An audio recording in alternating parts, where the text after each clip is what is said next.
rassegna stampa.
E quest'Italia, un'Italia che c'è, anche se viene zittita o irrisa o insultata, guai a chi me la tocca, guai a chi me la ruba, guai a chi me la invade. Questa era Oriana Fallaci, avete appena ascoltato di Enrico Novaro e Goffredo Mameli, il canto degli italiani, meglio noto come l'inno di Mameli. Questo era il disco start seguito dalla fanfara dei bersaglieri di Bedizzole nel lontano 2013. Amiche e amici miei, ma non dell'avventura, buongiorno e buona festa della Repubblica. Viva l'Italia, viva la Repubblica Italiana. Siete sulle magiche onde di Radio Libertà. Questa è la rassegna stampa. Io sono Antonino Danna, in accidentale sostituzione di Sammy Varin, che ritroverete domattina.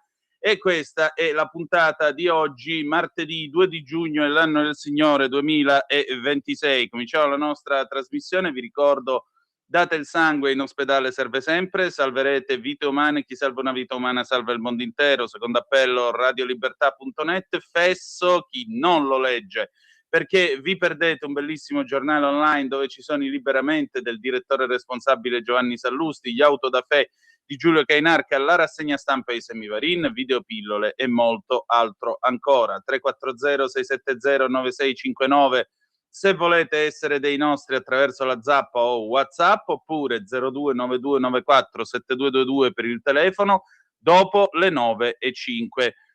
Vi voglio dire una cosa. Intanto, caro Francesco, buongiorno anche a te, buona festa della Repubblica e buon lavoro. Ti pregherei per favore di proiettare la foto che ti avevo mandato prima della trasmissione sulla zappa della radio, perché vi diamo un appuntamento ieri con Anna Cisinto, oggi l'appuntamento ve lo diamo con la nostra Carla De Bernardi, che come sapete il lunedì conduce da par suo Contare i passi, questa bellissima rubrica su Zoom alle 19:10, in cui racconta i cammini. Prima abbiamo raccontato quello di Santiago che lei ha percorso e adesso stiamo raccontando quello di Assisi. Bene, domani alle 18:30 in via Cappuccio al 5, in quel di Milano ovviamente, al The Mill Club, la nostra Carla presenterà i suoi 2 libri, Storia di Milano, guida per curiosi e ficcanaso, e La Grande Milano, passeggiate e incontri. Entrambi i libri sono editi da Iacabook e quindi vi ricordo ancora una volta: Carla De Bernardi, Storie, passeggiate, incontri per curiosi e ficcanaso, Milano, un tributo d'amore, mercoledì 3 di giugno 2026, ore 18:30, via Cappuccio 5, 20 123 Milano al The Mill Club. Se volete collegarvi anche via internet, www.themill.club. Oh, perfetto, grazie Francesco, puoi togliere la foto, grazie ancora. E buon lavoro ovviamente. Allora, noi oggi cominciamo la nostra rassegna stampa in questa giornata di festa. Ovviamente la scelta repubblicana 80 anni fa ha segnato uno spartiacque e naturalmente in questi 80 anni l'Italia ha vissuto un tempo di progresso, di benessere, di libertà che certo non aveva potuto vivere negli 85 anni precedenti sotto la monarchia, anche perché abbiamo potuto agganciare il boom degli anni '60, il famoso miracolo italiano, abbiamo potuto vivere in una nazione che addirittura dall'apice del boom faceva il 7% di PIL all'anno, non so se mi spiego. Questo è stato costruito col duro lavoro di tutti gli italiani, è stato frutto dell'impegno di tutti gli italiani che ci sono stati. Tocca a noi italiani che ci siamo di impegnarci per lasciare un'Italia migliore agli italiani che ci saranno e naturalmente oggi in una giornata come questa la retorica si spreca.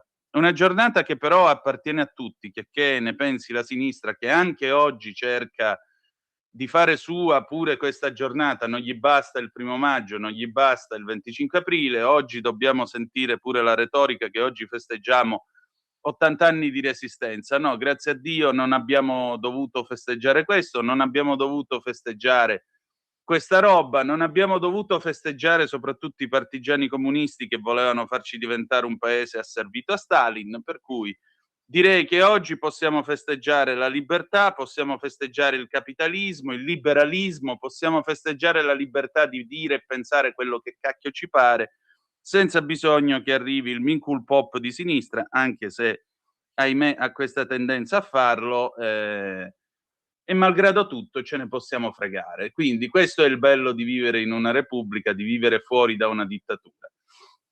Le 7:39 minuti e 48 secondi e allora adesso andiamo a vedere i temi di oggi. Intanto vi dico che si parla del Libano, c'è stato questo intervento in extremis di Trump che ormai è diventato una macchietta, parla di trattative con gli iraniani gli ridono in faccia.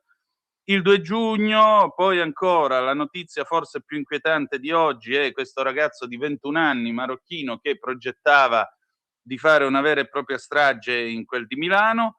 L'inchiesta del Tempo sui medici compiacenti, i presunti medici compiacenti che cercavano di tirare fuori migranti dai CPR. A Cosenza invece un dramma dello sfruttamento perché 4 pakistani sono stati trovati in un'auto bruciata, 4 braccianti. L'Italia che comunque c'è perché la manifattura corre, ne scrive Nino Sunseri sulla Verità. E poi un'ultima notizia dal quotidiano di Sicilia: la Sicilia non ha speso i soldi del PNRR, anzi il rischio è che almeno la metà di quei soldi tornino indietro a Bruxelles. Andiamo a vedere adesso le agenzie. Cominciamo con l'ANSA, Trump ferma Netanyahu, dopo le minacce dell'Iran accordi la prossima settimana, telefonata furibonda con Bibi, poi il tycoon anche Hezbollah ha detto sì alla tregua, ma nella notte l'IDF intercetta proietti ostili. Il 2 giugno Mattarella condanna gli attacchi al Libano, colpito brutalmente. Tennis, l'Italia sogna Roland Garros, Arnaldi, Cobolli, Berrettini ai quarti. Ultima ora, pioggia di bombe su Kiev e l'Ucraina, 9 morti e decine di feriti. Ancora da giugno da Cortellesi a Morandi sul palco a Roma per gli 80 anni della Repubblica, oggi in diretta su Rai 1 dalle 21:20, nel cast Bolle, Bebbevio, Verdone e Del Piero. Perché la festa della Repubblica si celebra il 2 giugno? Beh, oddio, non mi viene così difficile ipotizzarlo, visto che si tenne il referendum, ma non fosse altro. Andiamo a vedere, c'è una notizia di stanotte alle 3:34, c'è stata una forte scossa di terremoto in Calabria avvertita in tutto il sud Italia, sisma di magnitudo 6,2 con epicentro a 250 km di profondità a largo della costa tirrenica cosentina. avvertita anche a Napoli e in comuni dell'area vesuviana come Portici fino ai confini col Salernitana e in Basilicata, in particolare zone a confine con la Calabria, ma anche Puglia e Sicilia. In alcune località alcuni cittadini sono scesi in strada e hanno iniziato a chiamare sia la protezione civile regionale che i vigili del fuoco, ma soprattutto per avere informazioni. La sala operativa della protezione civile regionale ha iniziato a contattare tutti i sindaci dell'area più prospiciente all'epicentro, come Cetraro, Lamezia Terme, Mantea, ma nessuna segnalazione di danni. Anche a Cosenza, allo Stato, la situazione è tranquilla, non risultano richieste di soccorso. La situazione è sotto costante monitoraggio.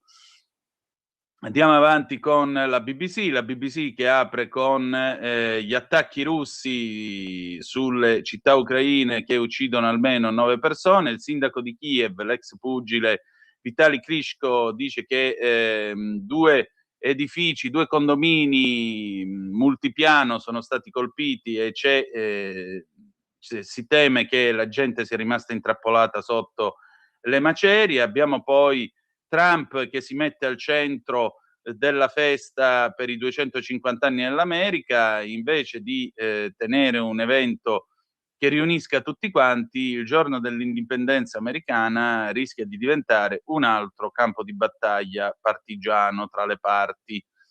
Andiamo a vedere che cosa è successo poi stanotte tra Libano e Stati Uniti d'America, così chiudiamo già questa parte, visto che i giornali naturalmente vanno in stampa nella notte, vengono distribuiti nella notte.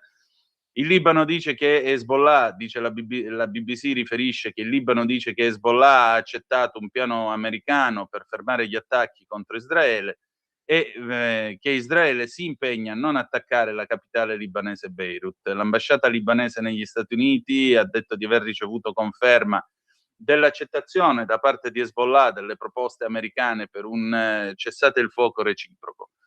Il primo ministro israeliano Benjamin Netanyahu ha confermato l'accordo, ma ha avvisato che gli attacchi su Beirut andranno avanti se Hezbollah non la smette di attaccare le nostre città e civili.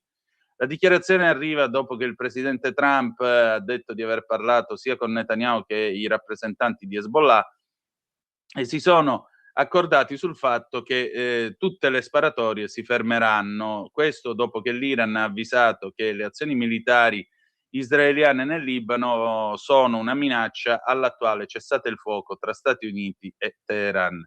In una dichiarazione pubblicata nella notte tra lunedì e martedì, l'ambasciata libanese ha detto che secondo questo accordo gli attacchi israeliani sui sobborghi meridionali di Beirut cesseranno in cambio dell'astensione di Hezbollah dall'attacco contro Israele. Ha anche aggiunto che il cessate il fuoco sarà esteso fino ad abbracciare tutto il territorio libanese. In ogni caso, Netanyahu ha detto che allo stesso tempo le forze armate israeliane continueranno a operare nel Libano meridionale così come è stato pianificato. Dopo che Trump ha detto che entrambe le parti saranno accordate per un cessate il fuoco, però alcuni combattimenti sono continuati. Hezbollah ha detto di aver lanciato 3 attacchi contro dei carri armati israeliani e contro dei soldati israeliani vicino a 2 villaggi nell'Israele del Nord, usando dei droni e un fuoco di copertura di proiettili d'artiglieria. L'esercito israeliano ha detto di aver intercettato 2 proiettili lanciati dal Libano, non si registrano per il momento dei feriti. L'Agenzia Nazionale Statale del Libano, l'agenzia di stampa nazionale statale del Libano, riferisce che gli attacchi israeliani in alcune aree meridionali del paese, dice anche che c'è stata una detonazione molto forte che ha colpito la città di Debine. Questo è lo stato dell'arte. Adesso noi andiamo a vedere le prime pagine dei quotidiani e cominciamo quindi con Avvenire, il quotidiano dei vescovi, eccolo qui. L'Avvenire apre appunto con il Libano, il Fatto, giornata ad alta tensione, il presidente USA avrebbe ottenuto l'impegno di Hezbollah alla tregua, Libano nel mirino, Israele intensifica gli attacchi, annuncia bombardamenti anche a Beirut, l'Iran minaccia risposte contro Tel Aviv, sospende i colloqui con gli Stati Uniti. Poi Trump frena Netanyahu. Fotonotizia a centropagina, il Presidente della Repubblica che incontra questi diversamente abili. 2 giugno richiama la nostra vocazione alla pace, Mattarella, la legge, non la forza delle armi. Di Spalla, Milano, un 21enne di origine marocchina inneggiava allo Stato islamico, minaccia strage con l'auto, fermato per terrorismo. Andiamo a vedere il Corriere, mitico Corrierone, eccolo qui. Trump chiama Netanyahu, tregua in Libano, ma il leader israeliano reagiremo se attaccati, continuiamo a sud. Mattarella su Beirut, colpiti in modo indebito. Fotonotizia, centropagina, il famoso scatto con la ragazza che emerge dal Corriere che annuncia è nata la Repubblica Italiana. 2 giugno, gli 80 anni della Repubblica, la parata, lo show di piazza, il Colle, la festa di popolo. L'intervista a Tajani, Kiev, l'Italia deve contare nei negoziati. La guerra parallela, il combattente in più, arabi al fianco degli USA. Gli Emirati Arabi Uniti aiutano infatti gli Stati Uniti e Israele contro l'Iran. Calabria, la pista di una vendetta tra gruppi di immigrati, 4 braccianti uccisi, corpi bruciati dentro un'auto. La bimba di Bordighera, Beatrice, l'orrore nel racconto delle sorelline. Film del 75, la scena hard, Kinski Wenders, la lite che agita il cinema tedesco. Il Fatto Quotidiano, non c'è un euro, Battistelli, Iriad, riarmo insostenibile per le finanze UE, Meloni ha promesso armi per 84 miliardi in 10 anni, mozione unica 5 Stelle e PD, accordo Conte-Schlein, anti-riarmo e stabilità, respinta la destra Dem. All'ambasciatore, Israele sabota la pace, Israele attacca il Libano, l'Iran abbandona i negoziati, Trump chiama Bibi e lo ferma. Flottiglia, giunti a Gaza i resti di una barca, altre 100 famiglie di riservisti dell'IDF in Sardegna per una vacanza di lusso. Berlino preme un incubo per Giorgetti, tassi, la BCE è pronta, 4 aumenti in 6 mesi. E poi Forza Italia teme il veto dei 2B perché loro, lo sapete, al Fatto Quotidiano loro non osano nominare il nome della famiglia Berlusconi. Tarchi, destre sconfitte senza la lista Vannacci.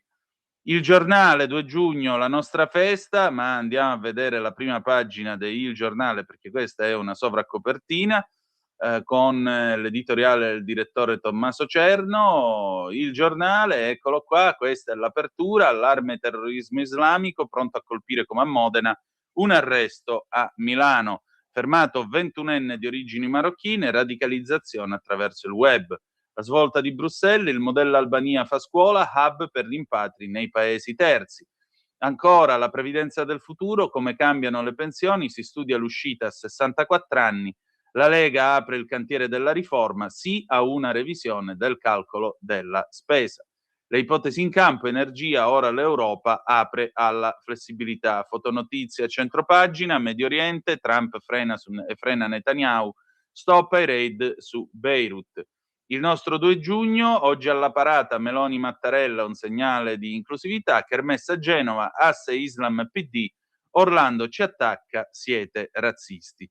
Certo che dirlo a un giornale che ha un direttore manifestamente gay, che è razzista, è veramente un cortocircuito di un ridicolo unico, ma comunque vabbè, il giornale è razzista, d'accordo, ok, va bene.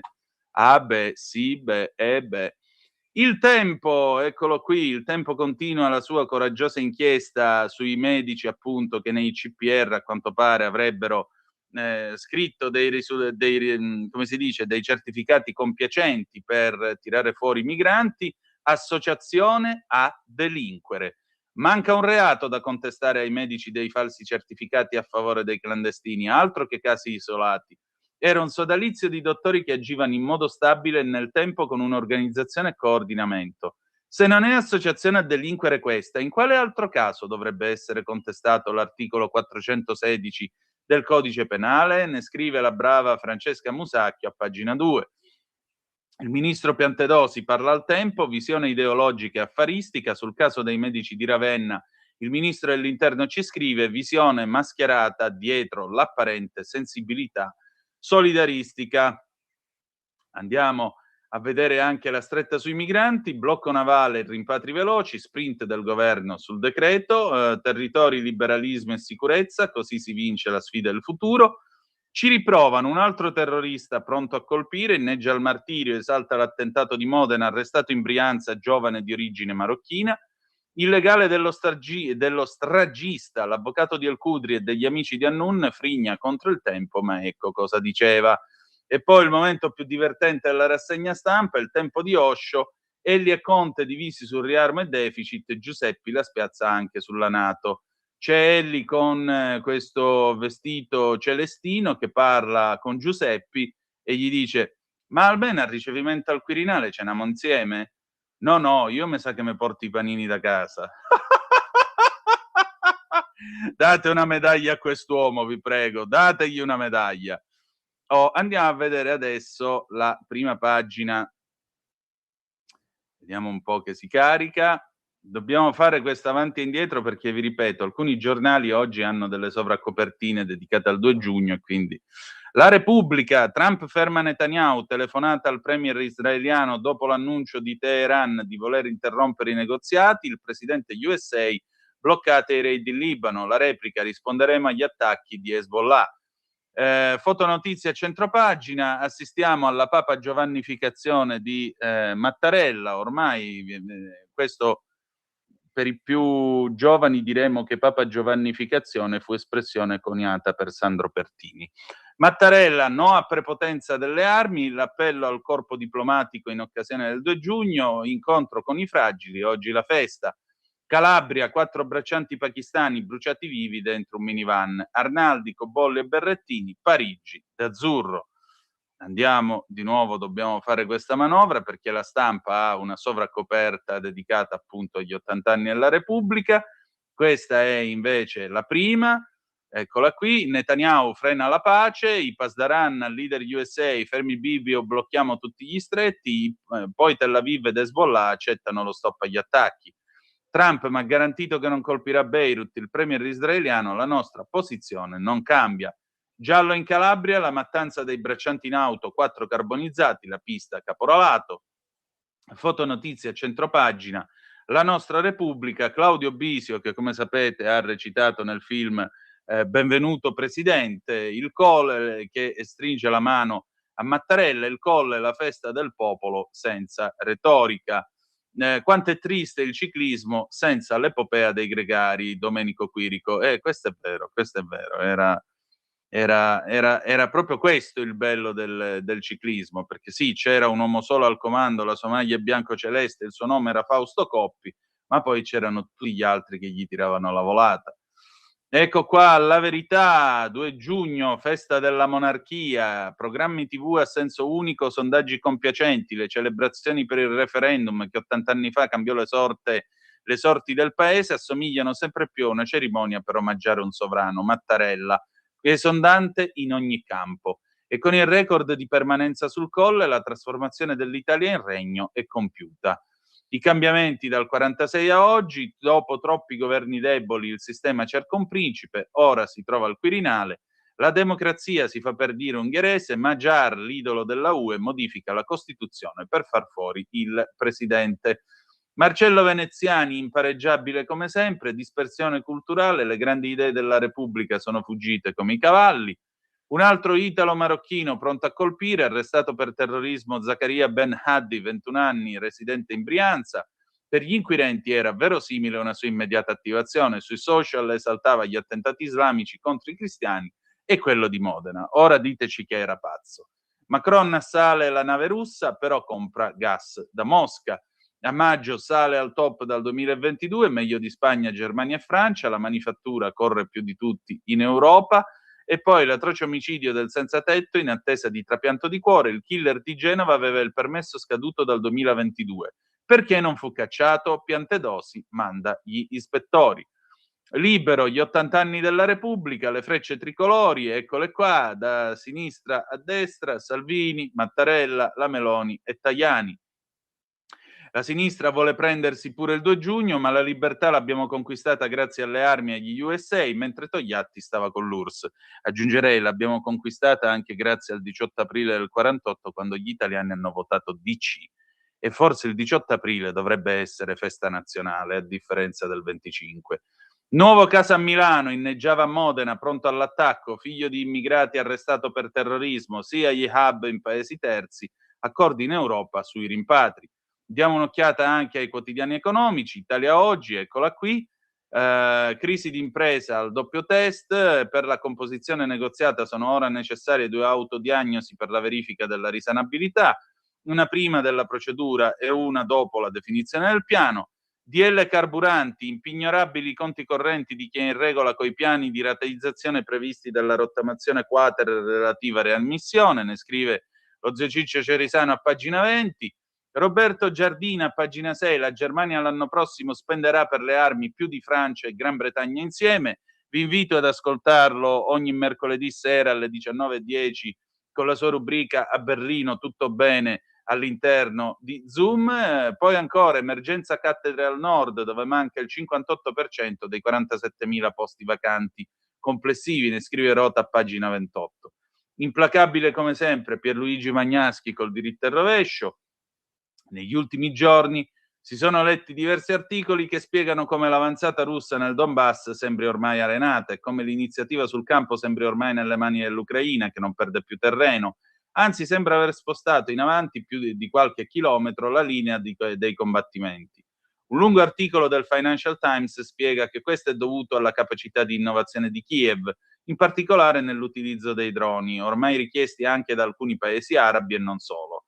La testata francese Le Point reca in copertina un titolo esplicito: L'armata che stupisce il mondo. Molta stampa internazionale mette in evidenza anche le crescenti difficoltà politiche ed economiche di Mosca, grazie anche alla cresciuta capacità ucraina di colpirne i gangli vitali. Ma in Italia i filoputiniani fanno finta di nulla. Aggiungerei, The Guardian Weekly questo weekend ha dedicato un servizio spiegando che la caduta di Putin, se nel caso in cui dovesse arrivare, arriverebbe per un colpo datogli proprio dagli oligarchi che lo hanno sostenuto fino ad oggi, perché gli oligarchi, dopo 4 anni di guerra inconcludente ed economia che va a donnine allegre, si sarebbero anche rotti i cabasisi, a quanto pare. Questo è quello che scrivono gli inglesi. Quotidiano di Sicilia, i nostri amici del QDS, eccolo qua, fondi UE, Sicilia ultima regione per spesa, usato il 7% delle risorse, a rischio 3 miliardi e mezzo. Il Ministero delle Finanze, l'isola scavalcata dal Molise, con questo trend nel 2030 sfumerebbe il 50% del plafond. Dalle province a Palermo progetto da 17 milioni, un'altra vasca a Bellolampo. Bellolampo è la discarica palermitana. Catania, i numeri della Caritas in città, la povertà si eredita. Taormina e Giardini Naxos, i dati di altro consumo, le spiagge più care del paese. E poi anche qui oggi celebrazioni per la festa della Repubblica. Ieri Mattarella ha ricordato i valori della Costituzione italiana. 80 anni fa il voto del popolo, una svolta nella storia del paese. Le 8 in punto, noi andiamo in pausa e ci sentiamo l'inno del battaglione San Marco. A tra poco. Stai ascoltando Radio Libertà, la tua voce libera, senza filtri né censura. La tua radio.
minuti e 52 secondi sulle magiche onde di Radio Libertà. Avete appena ascoltato l'inno del Battaglione San Marco. Salutiamo i lagunari all'ascolto. Questa è sempre la rassegna stampa. Antonino Danna al microfono con voi in sostituzione di Sammy Varin. Salutiamo gli amici che ci stanno seguendo dalle pagine Facebook, qui sulla Lega Salvini Premier. Maria Teresa Mocci Pagani, buongiorno a te. Buongiorno anche all'amico Antonio Mazzaglia.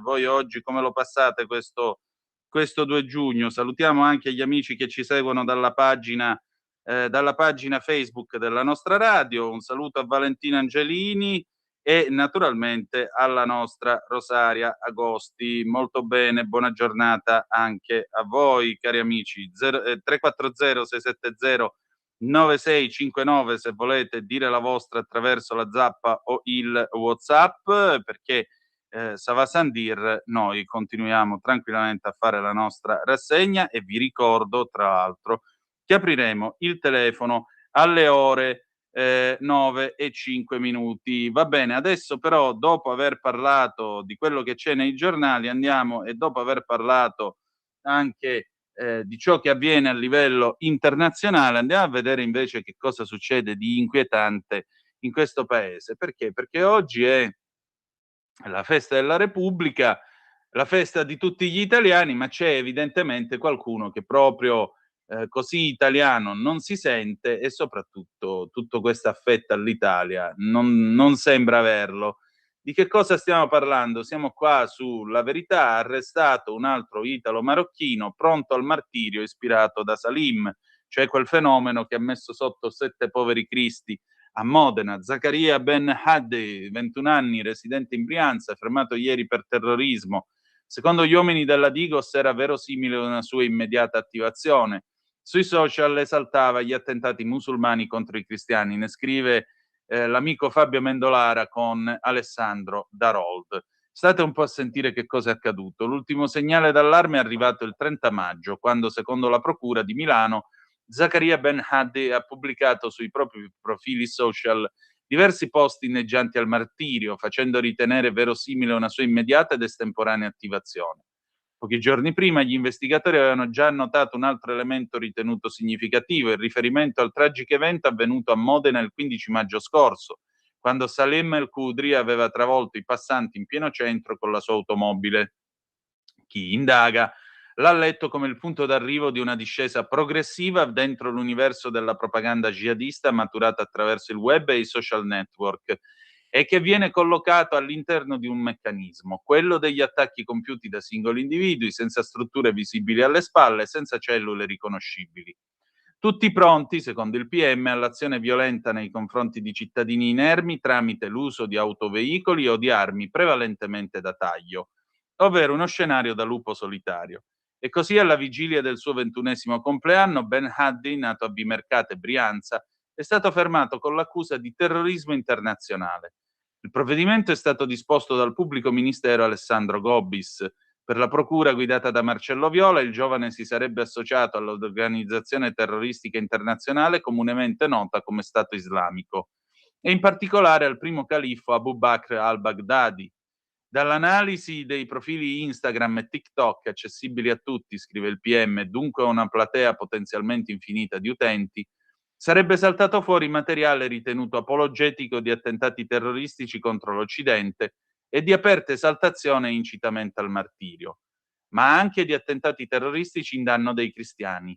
L'inchiesta ha preso forma attraverso il lavoro della Digos di Milano. Gli approfondimenti investigativi si sono tradotti in 2 informative datate 29 e 31 maggio e in una successiva perquisizione.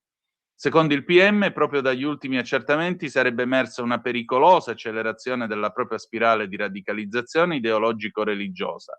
A rafforzare i sospetti degli inquirenti c'è un altro elemento. Quando viene fermato, Ben Haddi è in possesso di un biglietto aereo per il Marocco. La partenza era fissata per il 9 giugno. Il giovane, secondo l'accusa, avrebbe manifestato la disponibilità all'azione violenta nella consapevolezza di essere in procinto di lasciare l'Italia. Per la procura il dato contribuisce a delineare un quadro di pericolosità attuale. Per l'indagato invece il viaggio aveva tutt'altra finalità. Ha spiegato che doveva recarsi in Marocco per sostenere un esame. Il nome di Ben Hadi, però, era emerso anche in un'altra attività investigativa. La Digos stava monitorando il gruppo Telegram Chat Terza Posizione e il canale Centro Studi Terza Posizione. Secondo gli investigatori si trattava di ambienti caratterizzati dalla diffusione di idee radicali e violente ispirate alle ideologie nazionalsocialiste e suprematiste. Uno degli utenti era stato identificato come Zaki Ben, una presenza che gli investigatori collocano nel fenomeno definito white jihad o ibridazione, cioè la contaminazione tra ambienti ideologicamente diversi ma accomunati dall'estremismo. In quell'ordinanza il fenomeno veniva definito con una formula precisa: ibridazione tra propaganda di estrema destra radicale e contenuti riconducibili a gruppi jihadisti. La convergenza non è religiosa, ma ideologica e simbolica. Antisemitismo, culto della violenza, mitologia del martirio, fascinazione per il terrorismo diventano un linguaggio comune tra universi apparentemente lontani. Tra i contenuti recuperati, tutti connotati secondo il PM da una marcata istigazione alla violenza e per contenuti eversivi, ci sarebbero alcuni messaggi ritenuti significativi, perché valutati come fattore accelerante dei processi di radicalizzazione già in atto. In una conversazione Ben Hadi scrive: impossibile fare un colpo di Stato nella situazione attuale. Era la risposta a un altro utente che sosteneva: comunque per poter fare una sovversione e quindi un colpo di Stato ci servono molte più persone, organizzate, non sparse e che tutti seguano la stessa idea o simile. In un'altra circostanza aveva pubblicato la fotografia di un bambino dalla pelle chiara e gli occhi azzurri, accompagnandola con il commento: chiaramente è superiore a te. La frase arriva come replica a chi gli aveva scritto: tu sei africano, non sei superiore a nessuno. Quel fascicolo aveva già portato all'arresto di Matteo Celibasci, 19enne italo-albanese pavese, ritenuto promotore e ideatore della chat. Il dato più rilevante è che la precedente inchiesta non descriveva soltanto un circuito di estrema destra. Dentro quella comunità digitale comparivano già riferimenti espliciti alla propaganda jihadista, da massa all'ISIS e al Bataclan. Andiamo bene, andiamo. Terno secco sulla ruota di Milano, vedo. Andiamo proprio bene, si fa per dire. Allora, rebus sixtantibus. Qui c'è un altro punto che noi dobbiamo tenere presente e ce lo ricorda Suad Sbai, qui a pagina 4 del Tempo stamattina. Suad Sbai, lo sapete, è responsabile sia del Dipartimento Pari Opportunità che del Dipartimento Immigrazione e Integrazione della Lega. Cosa scrive? Estremismo camuffato, lo scandalo tedesco dei finanziamenti a realtà vicine all'Islam radicale ha riacceso il dibattito. La faccia pulita dei fratelli musulmani tra influenze istituzionali e fondi pubblici. Ecco perché vedete, il problema non sono solo questi qui che si radicalizzano nel chiuso delle loro camerette a base di rancore, ma il problema è che c'è qualcuno da fuori, contiguo a realtà che ci sono anche in Italia e che vanno in giro a fare indottrinamento nelle nostre università, e questo qualcuno sono la fratellanza musulmana, appunto. I fratelli musulmani, questo movimento nato nel 1928 in Egitto dove il generale al-Sisi lo ha proclamato, li ha definiti movimento terroristico e li ha messi al bando. Qua ancora invece siamo al carissimo amico. E state a sentire che cosa fanno questi galantuomini nei confronti dell'Europa, perché Suad ha scritto anche un libro sui fratelli musulmani. Lo scandalo sui fondi pubblici concessi a organizzazioni islamiche vicine ai fratelli musulmani riaccende in Germania un dibattito che da anni attraversa l'Europa. Inchieste giornalistiche, interrogazioni parlamentari, rapporti dell'intelligence hanno svelato come enti riconducibili all'Islam politico abbiano beneficiato di stanziamenti federali, regionali ed europei, sollevando forti dubbi sull'efficacia dei controlli. Uno dei casi più discussi riguarda Berlino, dove un'ispezione della Corte dei Conti cittadina ha rilevato l'irregolarità dell'assegnazione di oltre 15 milioni di euro. Le conclusioni dell'indagine hanno travolto la politica locale, portando alle dimissioni dell'assessore alla cultura del Senato berlinese e imponendo una revisione dei criteri di selezione e monitoraggio dei beneficiari. La vicenda ha rilanciato una questione più ampia che mette in discussione la capacità delle istituzioni europee di monitorare l'effettiva identità dei destinatari del denaro pubblico. Secondo numerosi esperti di radicalizzazione, la sfida non è rappresentata solo dai gruppi apertamente estremisti, attenzione, ma da organizzazioni che operano nella legalità come associazioni religiose o culturali. Lo vedete il lupo vestito da agnello? Pur promuovendo un'agenda fondamentalista. Tra le voci più autorevoli c'è quella dell'antropologa Susanne Schroeter, che da anni denuncia la strategia di influenza culturale e istituzionale dei Fratelli Musulmani nelle democrazie europee. Secondo la studiosa, molte sigle riconducibili alla fratellanza s'accreditano come interlocutori moderati proprio per ottenere risorse economiche e spazi di rappresentanza. Schroeter ha criticato in particolare la sinistra e i verdi ecologisti, colpevoli a suo dire di un approccio all'islamismo ammorbidito dalle retoriche del multiculturalismo e dell'inclusione. Una miopia che, secondo l'antropologia, non ha risparmiato nemmeno i passati governi di Angela Merkel, favorendo una progressiva legittimazione di questi attori. Sulla stessa linea si schiera l'avvocatessa e attivista per i diritti umani Seyran Nates, che mette in guardia dal rischio che i gruppi islamisti costruiscano una facciata di rispettabilità attraverso attività sociali e culturali, blindando così la propria reputazione e il sostegno pubblico.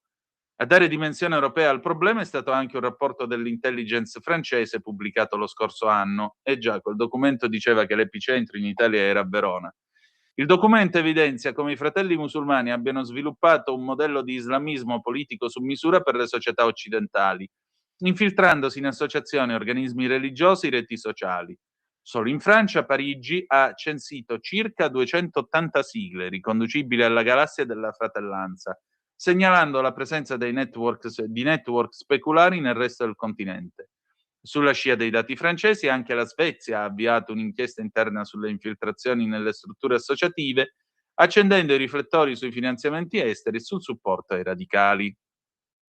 Lo scandalo tedesco diventa così il manifesto di un dilemma comune: come garantire l'integrazione, la libertà religiosa e il pluralismo senza permettere che le risorse dei contribuenti finiscano direttamente o indirettamente per alimentare l'estremismo. Mentre si discute di questo, amiche e amici miei, ma non dell'avventura, la Lega ha tra l'altro una cosuzza da dire a proposito, visto che oggi è festa, siamo tutti contenti e vorremmo anche che le donne in questo paese non fossero discriminate, soprattutto le islamiche. Pagina 9. La proposta depositata in Parlamento, la Lega subito il sì al divieto di circolare indossando il burqa.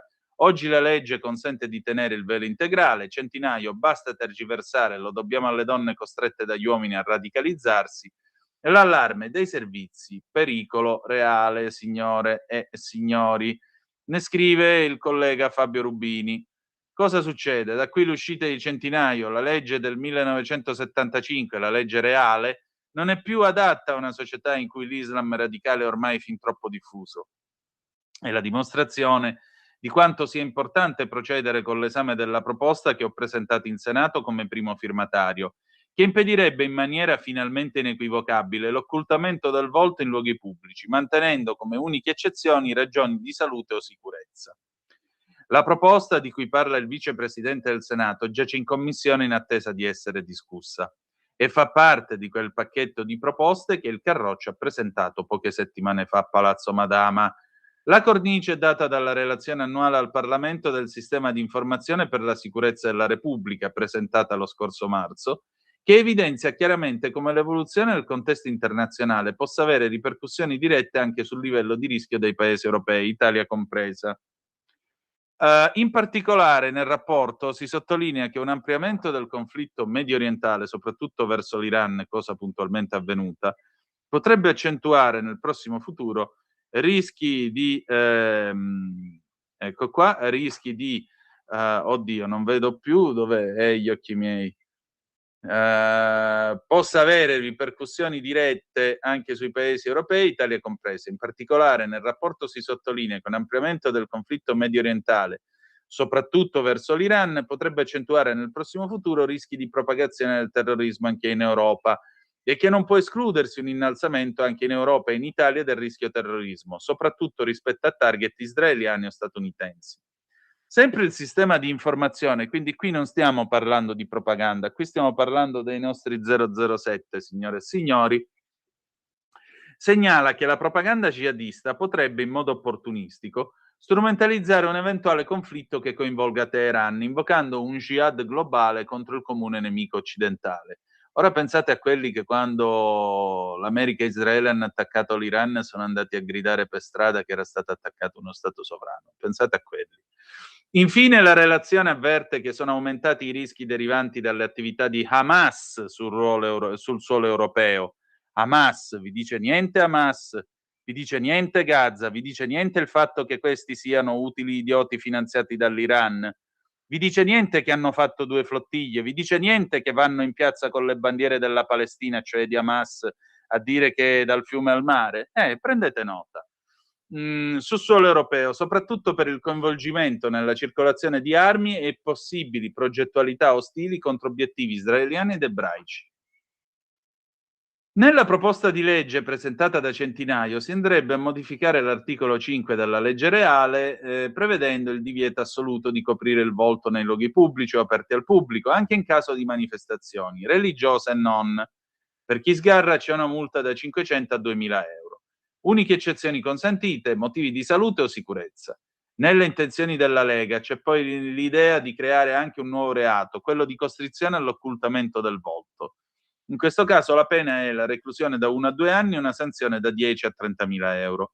Pena che verrebbe aumentata della metà se la costrizione fosse a carico di un minore, di una donna o di una persona disabile. Mentre celebriamo gli 80 anni del voto alle donne e ci impegniamo per una società che vogliamo libera e paritaria, non possiamo accettare che famiglie radicalizzate impongano soprattutto alle ragazze più giovani l'uso di uno strumento che annulla la loro identità. Lo diciamo per ragioni di sicurezza, chiude Centinaio, perché ciascuno deve essere sempre riconoscibile, per favorire l'integrazione di chi vuole rimanere nel nostro paese e accettare le sue norme giuridiche e sociali. Mi auguro dunque che il Parlamento, a partire dalle altre forze di maggioranza, raccolga l'appello della Lega per un iter rapido della nostra proposta. Questo mentre, sempre sul Libero, Maranza aggrediscono motociclisti con un'accetta, i 2 fratelli tunisini ventenni sono accusati di lesione aggravata e possesso d'armi, Fratelli d'Italia tornino a casa loro. Probabilmente sono pazzi anche loro, probabilmente hanno disagio anche loro verso l'Italia, chi lo sa. Pensate, l'accusa è di lesione aggravate, possesso d'armi atte a offendere, per questi 2 tunisini poco più che ventenni che hanno aggredito poco prima della mezzanotte di sabato con un'accetta alcune persone nel centro di Pergine Valsugana. È prevista per mercoledì l'udienza di convalida dell'arresto. Si tratta di 2 fratelli tunisini, 24 e 25 anni, i quali in forte stato d'agitazione hanno aggredito 2 motociclisti per futili motivi, scatenando una spirale di insulti, calci e pugni. Come spiega il Dolomiti, tutto è iniziato attorno alle 23. La serata stava scorrendo in maniera apparentemente normale, complice l'evento Perzen Street Builder, che assieme ai truck dello street food stava riempiendo e animando Piazza Gavazzi con circa 200 persone presenti. Improvvisamente, però, non si sa per quale ragione, è scoppiata la rissa tra un gruppo di ragazzi, le cui immagini hanno iniziato subito a rimbalzare sul web. Il gruppo di ragazzi che ha inscenato la rissa avrebbe prima importunato alcuni passanti, poi avrebbe avuto un confronto con alcuni biker. La situazione è precipitata quando è comparsa un'accetta sventolata in aria da uno dei 2 aggressori usata per colpire alcune persone. Secondo quanto ricostruito, durante la serata i 2 avevano già infastidito gli avventori di alcuni locali della zona, per poi cercare di investire con la propria auto le persone che sono state successivamente picchiate. A por fine alla violenza sono stati i carabinieri che sono riusciti a sedare la lite e bloccare gli aggressori. Sui motivi dell'aggressione sono in corso gli accertamenti. Quel che è successo, ha spiegato il sindaco di Pergine Marco Morelli, è gravissimo. In mezzo alle persone con un'accetta è assurdo. Spero che i responsabili si facciano almeno qualche anno di galera. I 2 feriti, un uomo di circa 50 anni e uno più giovane, residenti rispettivamente a Pergine Valsugana e Monteforte d'Alpone, Verona, facevano parte di una comitiva di motociclisti. Alcune moto sono finite a terra dopo l'impatto con l'auto e danneggiate. I 2 feriti sono stati dimessi dopo un ricovero nell'ospedale Santa Chiara di Trento e tutti gli accertamenti del caso. Per entrambi la prognosi è 10 giorni. I 2 tunisini, trovati anche in possesso di alcuni coltelli, sono stati bloccati e ammanettati dai carabinieri della stazione di Levico Terme.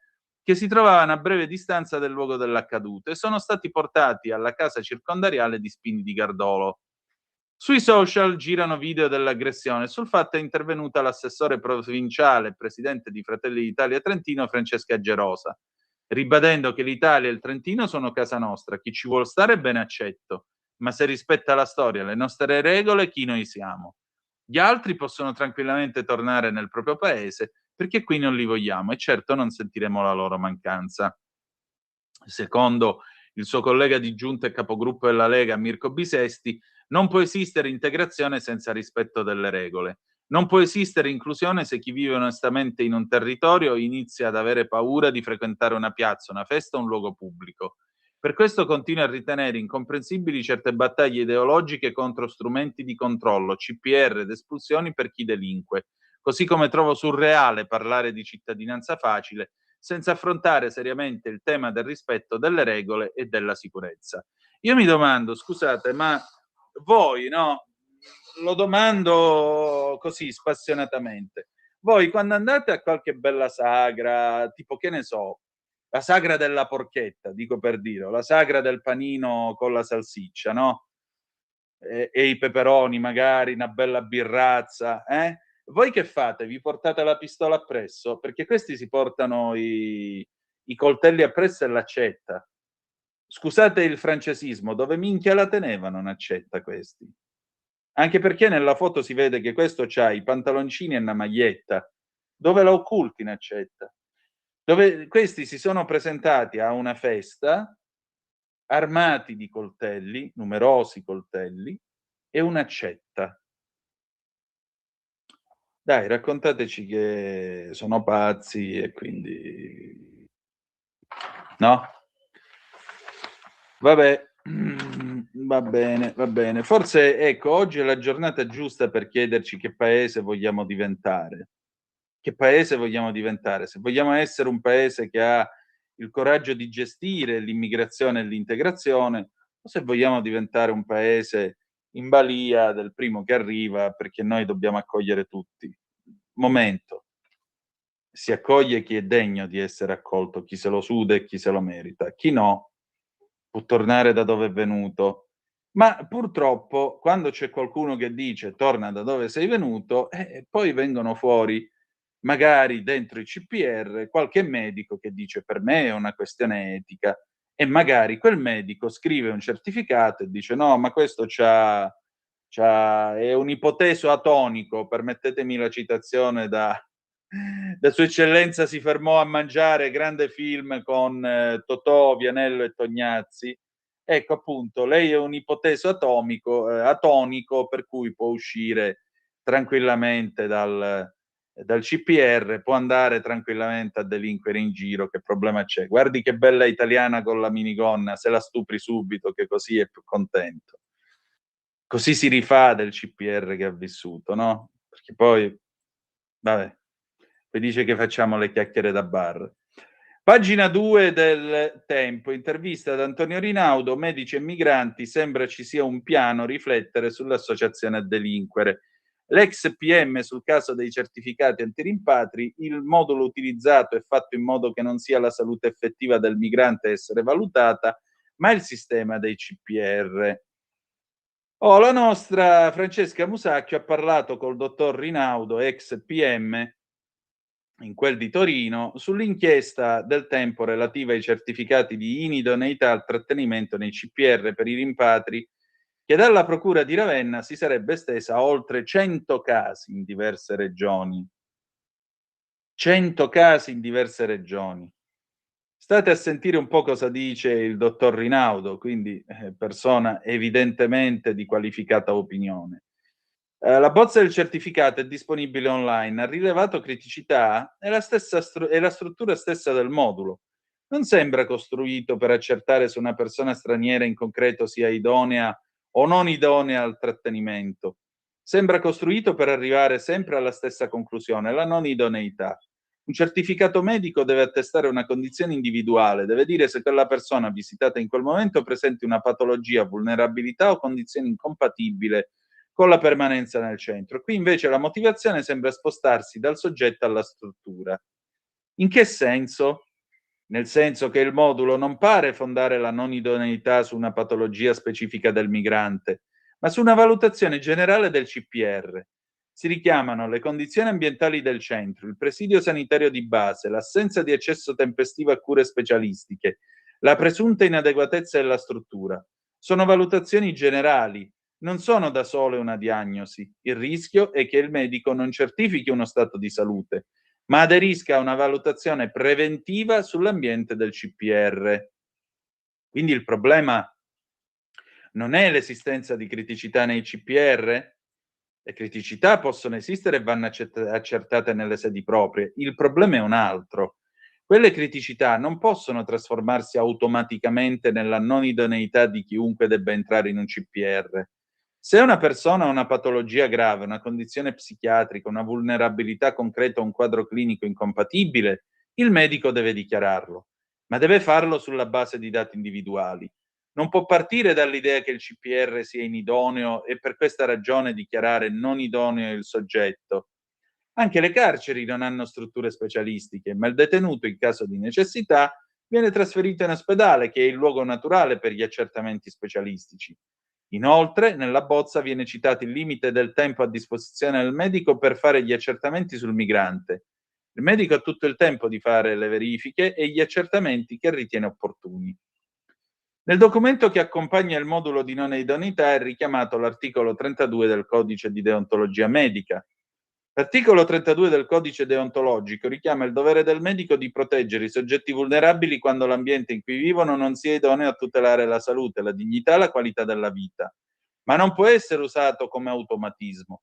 Non basta dire che il migrante è vulnerabile perché straniero irregolare. Non basta dire che il CPR è un ambiente critico. Bisogna accertare la vulnerabilità concreta della persona e il nesso tra quella condizione e l'ambiente di destinazione. La cosiddetta direttiva Lamorgese del 2022 è un passaggio decisivo perché conferma una logica diversa da quella sottesa al modulo. Prevede un controllo sanitario individuale. Prevede anche che se durante la permanenza emergono elementi di incompatibilità non rilevati nella certificazione iniziale, il medico del centro richieda una nuova valutazione all'ASL o all'azienda ospedaliera. Questo significa che l'ordinamento non considera il CPR di per sé incompatibile con qualunque persona. Prevede una valutazione iniziale e una rivalutazione successiva se emergono problemi. Quindi sembrerebbe una pianificazione stessa su tutto il territorio, un modo per contrapporsi in maniera violenta ma organizzata e strutturata. Sono modalità che possono richiamare gli ambienti anarchici. Anziché contestare in mezzo alla strada o tirare pietre, si interviene attraverso l'assistenza giuridica e in questo caso anche attraverso l'assistenza sanitaria. Se effettivamente fosse così, potrebbe profilarsi un'ipotesi di collegamento organizzato. Io non conosco gli atti, ma si potrebbe aprire una riflessione giuridica sull'articolo 416 del Codice Penale, associazione a delinquere. Le 8:30, pausa, pubblicità, meteo e poi abbiamo l'inno dei sommergibilisti, 1941, tra poco. Stai ascoltando Radio Libertà. la tua voce libera, senza filtri né censura. La tua radio.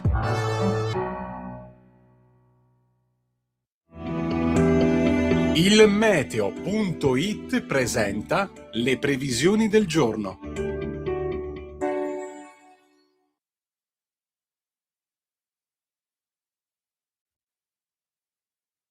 La pressione si è indebolita su gran parte del nostro paese, provocando un aumento dell'instabilità. Nella prima parte della giornata rovesci e temporali interesseranno soprattutto il nord-est, nonché i rilievi appenninici e le aree interne del centro. Nel pomeriggio ulteriori fenomeni temporaleschi, seppur più a carattere irregolare, potranno registrarsi sui settori nord-orientali del paese, sul versante centrale adriatico e sugli Appennini del centro. Per ora è tutto da ilmeteo.it, dove il fa la differenza anche nella nostra app. Una buona giornata da Andrea Garbinato. Avete ascoltato Le previsioni del giorno. Lo amiamo perché ci offre sempre le cose più buone e naturali. Linea Alberto Acerbis. Buongiorno care amiche e buongiorno cari amici di Radio Libertà da Alberto Acerbis. 030 68 44 08 oppure olioacerbis.com, prenotate per il vostro fabbisogno primavera e estate il nostro olio extravergine di oliva Acerbis. Chi ci conosce già, chi lo usa ormai da anni, sa che è un prodotto molto importante, specialmente a crudo. Un olio che nasce dall'estrazione a freddo di olive italiane certificate all'origine. Imbottigliamo tutte le mattine sulle sponde del lago di Garda per portare sulla vostra tavola un qualcosa di unico, meraviglioso, straordinario che il mondo ci invidia. Prenotatelo adesso, potete prenotarlo dicendo io ascolto Radio Libertà e questa, fidatevi, una grandissima opportunità per il mese di maggio o per il mese di giugno, perché a luglio noi non garantiamo assolutamente di avere disponibilità. Il prezzo è rimasto quello, il prezzo è rimasto 84 euro, 6 bottiglie da 1 litro di un olio meraviglioso.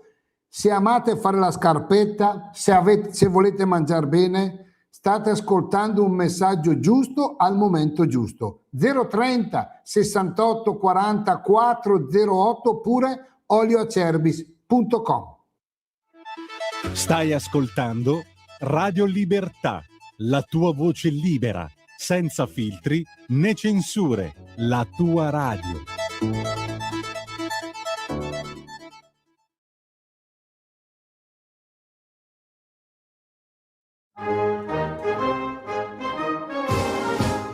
Sfiorano l'onde nere nella fitta oscurità, dalle torrette fiere ogni sguardo attento sta, da cide invisibili, barconi sommergibili, fuori motori da saltatori contro l'immensità.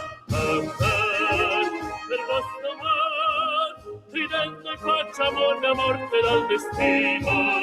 Tutti e seppellì ogni nemico che si incontra sul cammino. È così che vive il marinaro nel profondo cuore del sonante mar, del nemico dell'avversità, se ne fischia perché sa che vincerà.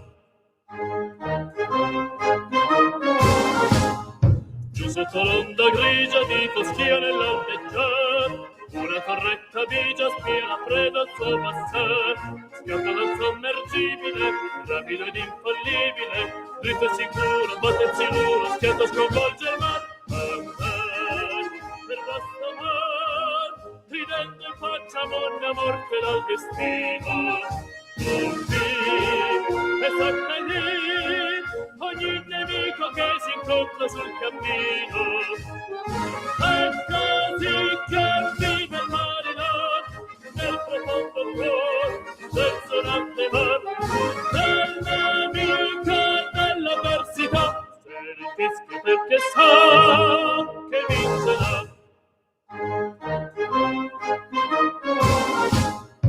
Ora sull'onda azzurra della luce mattinale, ogni motor sussurra come un canto trionfale. Ai porti inaccessibili tornano i sommergibili, ogni bandiera che batte tira pure vittoria va. Per vostro mar, ridendo in faccia monna morte dal destino. Tutti e seppellì ogni nemico che si incontra sul cammino. È così che vive il marinaro nel profondo cuore del sonante mar, del nemico dell'avversità, se ne fischia perché sa che vincerà.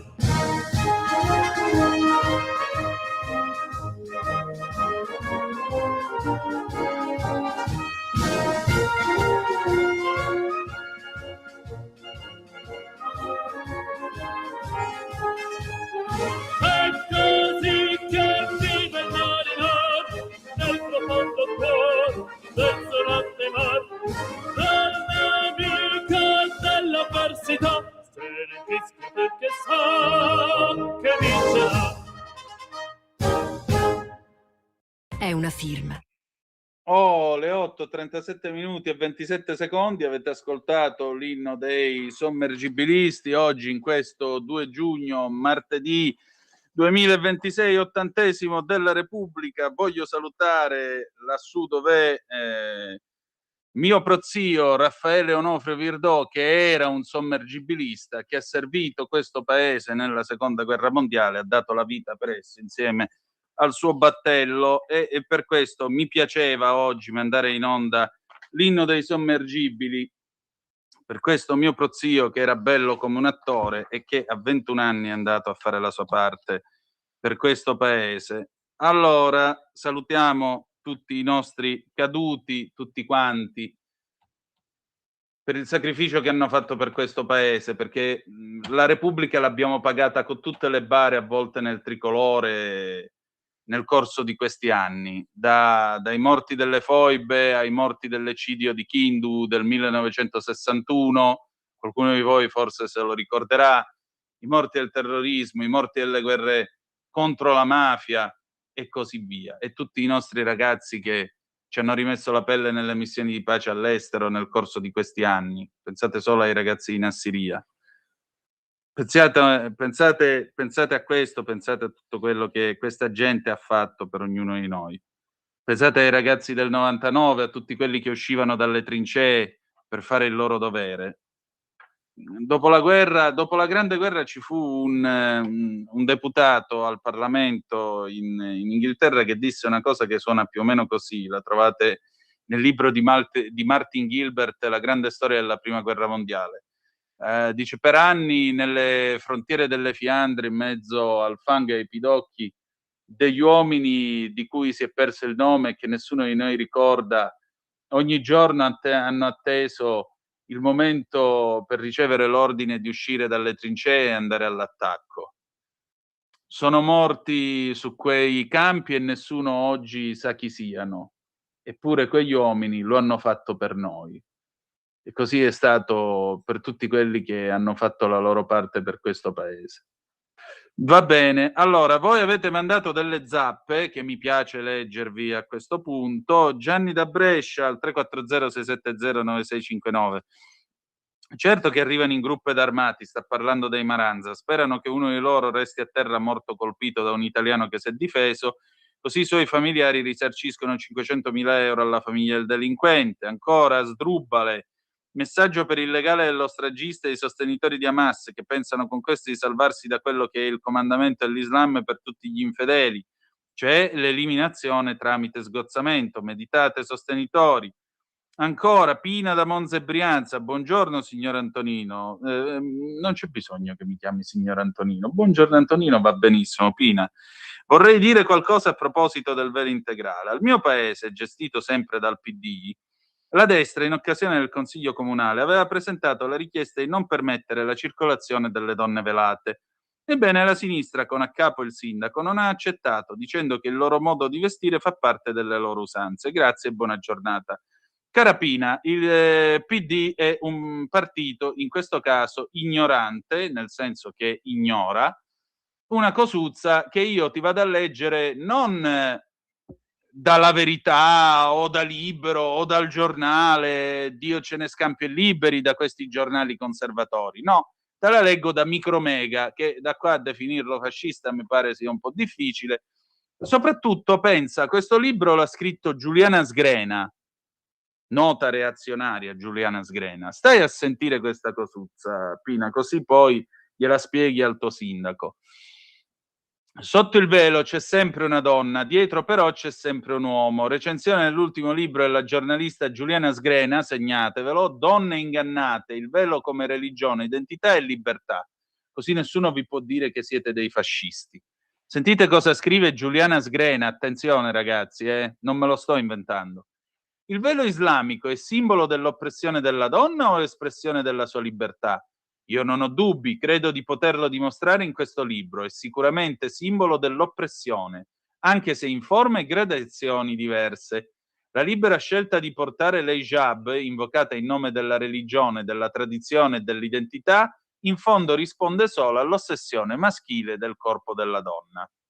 E questo l'incipit del nuovo libro di Giuliana Sgrena, destinato come sempre a suscitare scalpore e dibattito, specialmente a sinistra e nel femminismo. Questo è un libro del 2022. Donne ingannate, il velo come religione, identità e libertà, è edito dal Saggiatore, testo denso di informazioni indispensabili per evidenziare le contraddizioni di chi continua a recitare il mantra della libera scelta e dell'autodeterminazione nell'indossare i vari strati di copertura del corpo femminile secondo presunti dettami religiosi nell'Islam. E già, perché in realtà non esiste l'obbligo religioso del velo e men che meno del burqa. Donne ingannate, il velo come religione, identità e libertà, va letto con attenzione, perché solo attraverso la puntuale conoscenza del significato politico, capito dov'è il giochino? Quando parliamo dei fratelli musulmani, quando parliamo dell'Islam politico, delle cose che dice su Ad-Sbai, è qui che comincia il gioco delle tre carte. Il significato politico che il velo ha assunto nella storia recente. È possibile capire la pericolosità della manipolazione dell'informazione sui paesi islamici e l'altrettanto pericolosa sottovalutazione del processo di islamizzazione che rischiano anche i paesi occidentali che si dichiarano laici. Ribadisco, questo è un libro di Giuliana Sgrena, la cui recensione è online, la potete consultare tutti, su Micromega, quindi non è un covo di pericolosi fascisti. Il libro si sofferma su tre aspetti, come Sgrena indica nell'introduzione. L'uso del velo in rapporto alla tradizione e l'emancipazione delle donne, poi vanificata dalla reislamizzazione. L'identità a partire dall'Iran, dove è stato Khomeini a dare al chador una valenza identitaria, il cui rifiuto è costato la vita a Saman, la ricordate Saman Abbas, sì? Che è stata strangolata e seppellita in un campo dai suoi parenti e i parenti se ne sono scappati in Pakistan. Sì, ve lo ricordate? Ina Salem e Sanaa, di cui si è occupata su Ad-Sbai, 3 ragazze italiane di origine pakistana. Infine il rapporto tra velo e libertà attraverso le campagne lanciate sui social, ormai importante strumento di comunicazione in grado di superare gli ostacoli costituiti dai regimi autoritari. Quello che appare come straniante in un dibattito pubblico che solo in Francia coniuga come fondamentale la stretta connessione tra diritti umani e libertà delle coperture del corpo femminile declinate in vario modo, velo, hijab, burqa, burkini, modest fashion e così via, è che, scrive Sgrena, spesso a difendere l'uso del velo e del burkini sono femministe occidentali che ovviamente non li indossano. Un sussulto di indignazione il femminismo a livello internazionale l'ha avuto col ritorno al potere dei talebani in Afghanistan e l'imposizione del burqa o del niqab. Il niqab è solo l'espressione più evidente della totale segregazione delle donne, che riguarda anche lavoro, sport e studio. Pochi mesi dopo, nonostante le notizie che ci arrivano da quel paese siano sempre più drammatiche, il tema sembra già archiviato. Forse perché il burqa o niqab non è visto come estremizzazione violenta del dovere della donna di salvare l'onore del maschio, che non è tenuto a controllare la propria libido, perché è lei l'essere impuro. Ragazze, rassegnatevi, siete voi le mignotte. Questo è il senso di quello che è alla base del burqa. Siccome la donna è provocatrice, perché è tentatrice di suo, e allora bisogna coprirla, perché l'uomo si sa, non è fatto di legno. Ma voi cioè lo chiedo a voi donne, ma voi potete accettare una porcata del genere? Davvero potete accettare una cosa del genere? Lo chiedo a voi donne, lo chiedo a voi femministe, voi maschio stai per essere distrutto, il figlio sano del patriarcato. Se in Italia abbiamo il patriarcato, questa roba che cos'è? E con questo, signore e signori, è giunto il momento di Qui Parlamento con l'onorevole Simonetta Matone. A bientôt.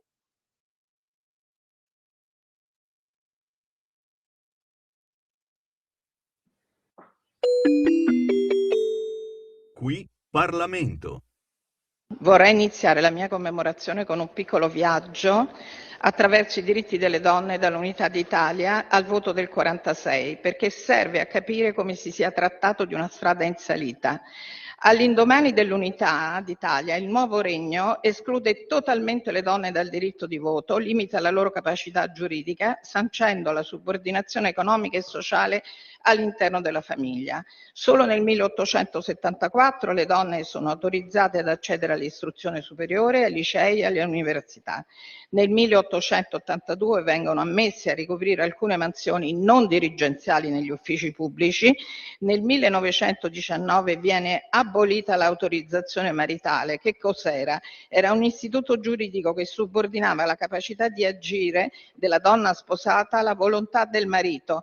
Era stata introdotta nel 1865 e privava le donne della piena autonomia finanziaria e giuridica. Non potevano donare, non potevano sottoscrivere mutui, non potevano investire, non potevano fare nulla di giuridicamente rilevante. La Camera approvò nel 1919 il suffragio universale femminile, ma tutto ciò venne bloccato dal fascismo, che concesse alle donne il voto per le elezioni comunali, ma lo strapotere del regime fascista fu tale che venne abrogato pure questa. Nel 1944 nacque l'UDI, l'Unione delle Donne Italiane, su iniziativa dei partiti di sinistra, e contestualmente nacque il CIF, il Centro Italiano Femminile di Orientamento Cattolico. La svolta decisiva fu l'accordo tra Palmiro Togliatti e De Gasperi, pur tra diffidenze reciproche, perché la sinistra temeva lo strapotere della Chiesa Cattolica sulle donne che sarebbero state ammesse al voto e la destra temeva lo strapotere della sinistra sulle donne che avrebbero votato da quella parte. Il 10 marzo del 46 finalmente abbiamo il decreto che consente anche alle donne di essere elette.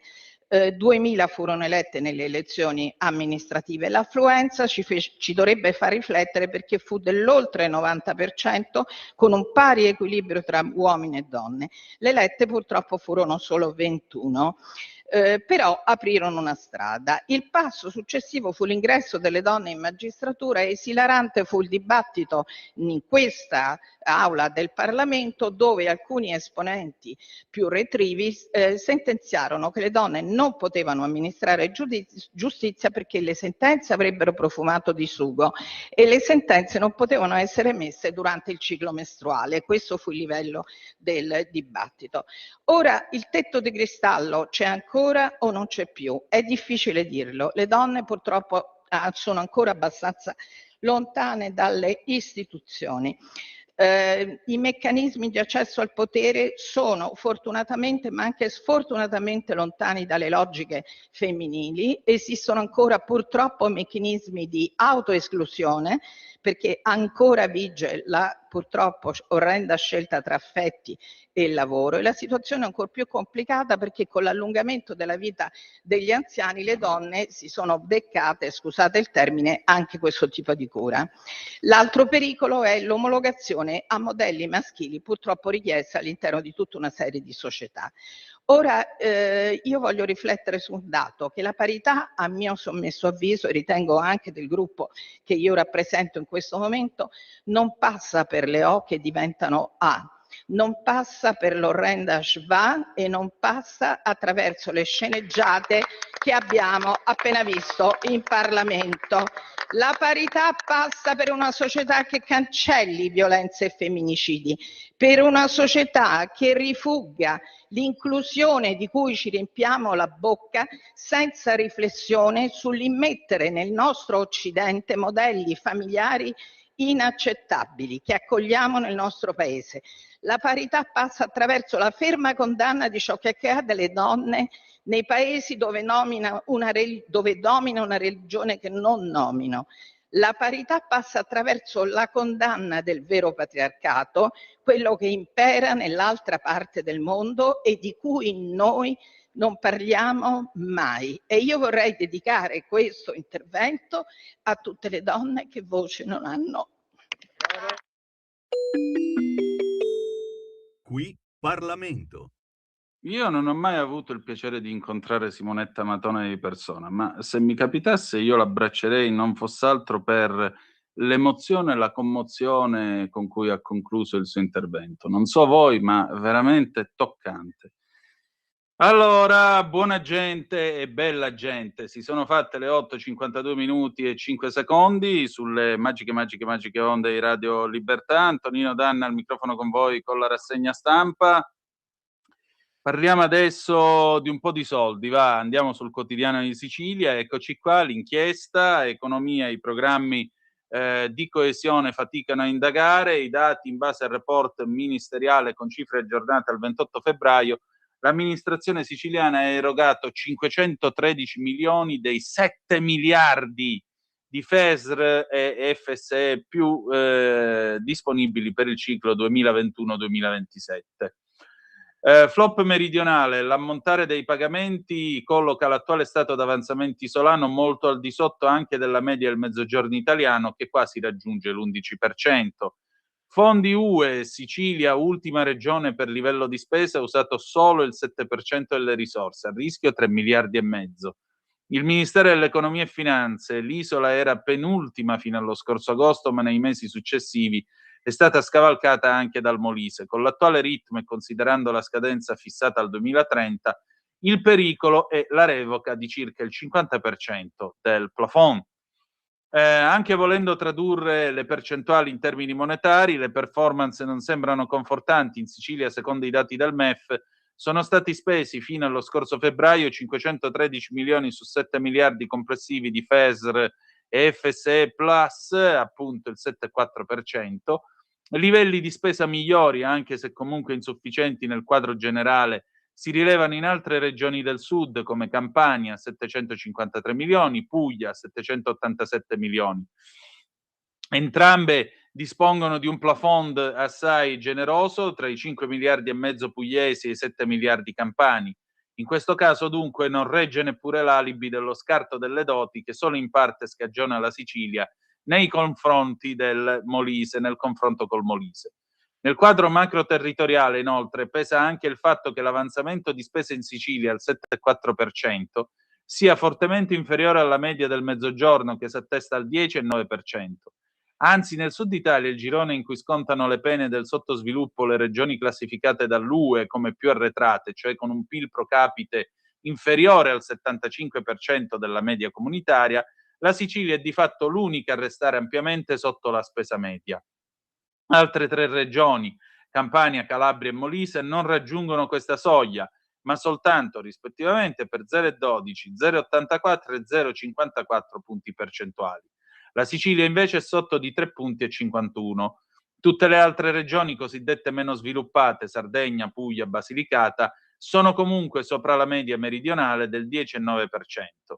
Per quanto riguarda il trend di spesa, invece, come sottolineato in apertura, in Sicilia c'è stata senz'altro un'accelerazione rispetto ad agosto dello scorso anno, così come nelle altre regioni, anche se appunto l'incremento ottenuto dall'isola, 5,7 punti percentuali in 6 mesi, non regge il confronto con quello di altri territori, come il già citato caso del Molise, cresciuto di 9,8 punti. In ogni caso, considerando la durata del ciclo di programmazione 2021-2027, anche questa spinta è ancora insufficiente. Non c'è niente da aggiungere, questo lo scrive tra l'altro il Quotidiano di Sicilia, per cui stiamo parlando di numeri e i numeri non hanno ideologia. C'è poco da dire, qui c'è da cambiare tutto un andazzo perché quei soldi c'erano, gli aiuti c'erano, ma non sono stati spesi. Quindi di chi è la colpa? Del destino cinico e baro, come diceva Giuseppe Saragat, o è colpa degli uomini? Ai poster, avrebbe detto Nino Frastica, ai poster l'ardua sentenza. In realtà è ai posteri. Vediamo, mi sa che è arrivata un'altra zappa, può essere, eccoci qua. No, questo non c'è. No, non sono arrivate zappe. Bene, buona gente, adesso che ora si è fatta? Le 8:56 minuti e 28 secondi.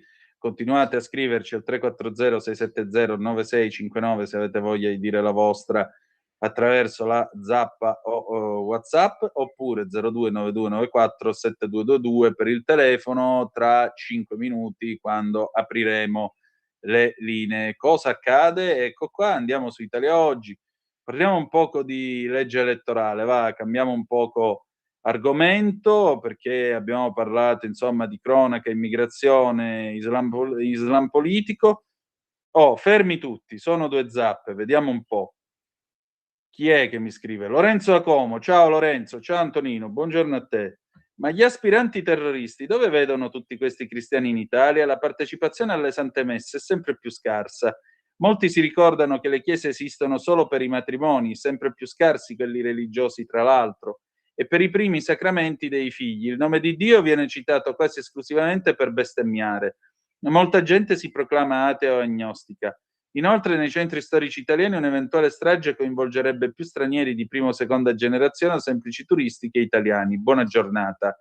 Però sai, mi pare che il Vaticano sia ancora sul suolo che l'Italia con il concordato ha volontariamente ceduto nei confronti della nascita dello Stato Città del Vaticano. Tant'è vero che quando si studiava ecclesiastica all'università si spiegava che se un domani il Papa decidesse di spostare la sede, la Santa Sede a Gerusalemme, dico per dire, o a Catanzaro Lido, faccio un esempio banale ma chiaro, automaticamente il terreno, i 44 ettari che con la conciliazione sono stati ceduti, l'Italia ha, si dice, c'è l'immagine della molla, si dice che la sovranità italiana si è compressa su quei 44 ettari. Se il Vaticano decidesse di trasferire armi e bagagli a Gerusalemme, dico per dire Gerusalemme, Islamabad, Timbuktu, quello che vuoi tu, automaticamente la molla, tac, scatterebbe in avanti e quindi la sovranità italiana si riestenderebbe su quei 44 ettari. Punto 1. Punto 2. È innegabile comunque, caro Lorenzo, che se parliamo di cristianesimo parliamo di Occidente. L'Occidente è giudaico-cristiano, è un dato di fatto. Noi celebriamo la domenica come giorno del riposo. Le feste comandate sono appunto le feste della religione cattolica. Utilizziamo tutta una serie di cose che derivano dal diritto canonico. I primi tassi antiusura li ha ideati il diritto canonico. Il primo riconoscimento della donna come titolare di diritti e di doveri, come essere avente una capacità giuridica, una capacità di agire soprattutto, cioè la possibilità di metterli in pratica, è stato il diritto canonico quando ha riconosciuto alla donna la libertà di dire no al matrimonio. Non l'ha fatto l'Islam. L'Occidente, dire cristianesimo vuol dire Occidente, vuol dire una religione creativa che lascia comunque col libero arbitrio all'essere umano di muoversi, di svilupparsi, di fare qualcosa. Quando invece fu conquistata Alessandria nel 400 e si trovarono davanti, i califfi si trovarono davanti la biblioteca di Alessandria che conteneva buona parte dello scibile umano che arrivava dall'antichità, opere di autori greci, latini e così via, andarono a chiedere al loro califfo: e ora cosa dobbiamo fare di questi libri? E la risposta fu: se contengono verità uguali a quelle del Corano, bruciateli, perché tanto abbiamo il Corano. Se non contengono verità che sono incompatibili con il Corano, bruciateli a maggior ragione. Può piacere o non piacere, sì, abbiamo avuto la caccia alle streghe, tutto quello che volete, ma abbiamo avuto lentamente in questa società la nascita di un illuminismo, la nascita della ragione, la nascita verso una società più moderna, più evoluta, più laica, fino al punto che nel 1970 Paolo VI addirittura celebrava la caduta dello Stato Pontificio con la breccia di Porta Pia, dicendo che finalmente questo aveva reso la Chiesa in grado di compiere più liberamente a viso aperto la sua missione spirituale. Ma resta un fatto: se tu dici cristiano stai dicendo Occidente, se tu dici ebreo stai dicendo Occidente. C'è poco da dire. O ebreo o cristiano, ma è Occidente. E questo a qualcuno non piace, amico mio. Altra zappa, Adriano da Milano: grazie Antonino per aver ricordato i nostri caduti in tutte le guerre e missioni di pace. Oggi la patria, termine desueto, è diventato solo qualcosa dalla quale pretendere diritti, ma i nostri padri sapevano chiaramente che c'erano anche doveri da svolgere. Mio papà era un ragazzo del 99, cavaliere di Vittorio Veneto pure lui, come mio bisnonno Michele, ma lui era del 93 però. Ritengo sia giusto ripristinare il servizio di leva perché nei giovani si crei la consapevolezza che c'è anche qualcosa da dare e non solo da pretendere. Ci sta. Grazie Adriano. Sentite, abbiamo sforato le 9:02, ci fermiamo, pausa, ci sentiamo l'inno dell'aeronautica militare e poi torniamo. Stai ascoltando Radio Libertà. la tua voce libera, senza filtri né censura. La tua radio.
Oh, e rieccoci qua alle 9:06 sulle magiche onde di Radio Libertà. Antonino Danna al microfono con voi per questa edizione odierna del 2 giugno, festa della Repubblica. E allora, bella gente della rassegna stampa, ça va sans dire, di Radio Libertà.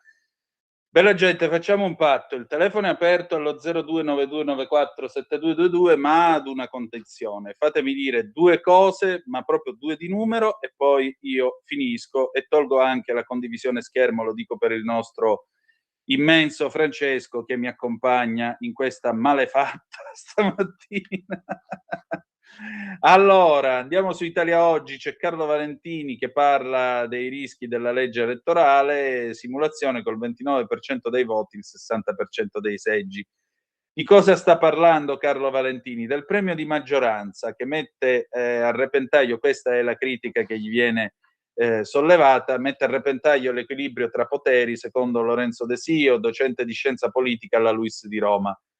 Mentre nella vecchia legge Calderoli, il Porcellum, ve lo ricordate, in vigore dal 2005 al 2015, il premio si limitava ad aggiungere seggi per portare la maggioranza al 54%, nella proposta attuale il premio è fisso e può trasformare una maggioranza di voti del 48% in una maggioranza vicinissima al 60%, una soglia molto rilevante perché permette di eleggere autonomamente i giudici della Corte Costituzionale dalla quarta votazione. Si tratta di un aspetto particolarmente preoccupante. In un sistema come quello italiano a fusione dei poteri, come molti altri in Europa, in cui la stessa maggioranza controlla sia il legislativo che l'esecutivo e che così ridurrebbe in modo importante l'indipendenza di chi deve giudicare la costituzionalità dell'azione del governo. Uno snodo fondamentale nei checks and balances della democrazia. Ma l'aspetto forse più inquietante è che questa maggioranza può essere costruita da una percentuale di cittadini relativamente ridotta, a causa dell'ormai bassa affluenza e del fenomeno del voto perso. Togliendo i voti delle liste sotto la soglia di sbarramento, i seggi vengono divisi soltanto tra chi supera la soglia, aumentandone di fatto la percentuale di seggi. Abbiamo calcolato che con un'affluenza del 60% e un 7% di voto perso, sarebbe sufficiente il voto di un 29% di italiani per determinare una maggioranza parlamentare del 60%, in grado di eleggere i giudici costituzionali. Questa è la prima cosa che vi leggo. Le 9:08 minuti e 41 secondi, chiudiamo dulcis in fundo con Avvenire, un turismo più lento e sostenibile. Le Cinque Terre hanno un piano, anche se sono parecchi quelli che lo invocano. Per il presidente del parco TAL Lorenzo Viviani sarebbe sbagliato mettere il numero chiuso sulle Cinque Terre. Un'area protetta è una scuola a cielo aperto che deve garantire l'accesso, spiega. Quello che stiamo facendo come parco è cercare invece di intercettare i tour operator. La missione di Viviani è quella di dirottare i flussi e soprattutto avere un turismo fatto di esploratori consapevoli. Secondo lui, infatti, è anche sbagliato parlare di overturismo. La calca si crea solo all'interno dei borghi e in alcuni periodi dell'anno, quindi è un problema molto modulabile. Anche per questo il parco sta cercando di promuovere la rete sentieristica. I sentieri si estendono per circa 130 chilometri, ma la maggior parte del turismo si concentra in quelli bassi, motivo per il quale si è dovuto introdurre anche il senso unico di percorrenza. Per promuovere quelli alti abbiamo creato le vie delle Cinque Terre, che sono 7 itinerari tematici, racconta. La scarsa presenza di un turismo lento e consapevole è confermata anche dal calo dei pernottamenti registrato dalle strutture ricettive. Dormire nel territorio permette di conoscerlo meglio, ma i flussi che affollano i borghi sono principalmente turisti giornalieri. I pochi che decidono di visitarle in più giorni spesso scelgono di dormire alla Spezia, e in questa reazione a catena negli ultimi anni in città il numero degli affittacamere è esploso, facendo crescere il prezzo degli affitti tra 21 e 25 di circa il 28%. Il tema delle strutture ricettive è un tema complesso. Se da un lato la possibilità di guadagnare sulla propria casa ha spinto molte persone fuori dalle Cinque Terre, dall'altro ha anche creato una fonte di reddito a molti residenti, permettendogli di rimanere a vivere lì. In questo modo si riesce a mantenere un tessuto sociale di gente che il territorio lo sente nel sangue, spiega Sara Barani, una delle prime persone ad aver aperto una struttura ricettiva extraalberghiera nel 97. Chiaramente, se i residenti rimangono proprietari, qualcosa si conserva. Il problema vero sono le grandi agenzie immobiliari. Andatevi a fare un bel weekend nelle Cinque Terre che ne vale ampiamente la pena. Francesco, io tolgo la condivisione schermo e adesso il telefono è aperto allo 0292947222 se volete intervenire e dire è vero la vostra. Bella gente, le 9:11 minuti e 25 secondi. In questo 2 giugno sulle magiche onde di Radio Libertà. Questa è sempre la rassegna stampa. Antonino Danna in accidentale sostituzione di Sammy Varin. Lo ritroverete domattina. Chi è? Walter. Ciao Antonino, con tutte queste marce militari all'ombrello chiuso sul presente a Tarme, ricordiamo tutti i caduti, ma abbiamo avuto anche Cadorna a Tacci Sua e i carabinieri che dovevano sparare a chi non usciva dalle trincee per la carica. Fratello mio, sì, Cadorna è stato l'espressione di quei vecchi di quei vecchi, come si dice, generali che sostanzialmente credevano, questa era l'idea anche di Clemenceau, di Clemenceau, come si dice, di Joffre, nel cosiddetto élan vital, no? Lo spirito vitale, che era quello che avrebbe dovuto spingere i fanti a correre in maniera irruenta sul campo, travolgere i crucchi e di conseguenza vincere la guerra. E questo ha portato a quelle tattiche assurde che sono state le varie battaglie volute come si dice, da Cadorna, certo, ma anche tutti quegli assalti inutili nelle trincee, perché si arrivò rapidamente alla fase di stallo con il fallimento del piano Schlieffen nella prima fase della guerra sulle Fiandre, e di conseguenza pensate che fino all'avvento del carro armato nel 1917, per quasi 3 anni sulle Fiandre e per oltre 2 e passa per quanto riguarda l'Italia, anche perché la nostra è stata una guerra combattuta prevalentemente sulle montagne, quindi i carri armati non ci potevano andare, è stata una guerra di logoramento continuo. Quell'idiota di Falkenhayn,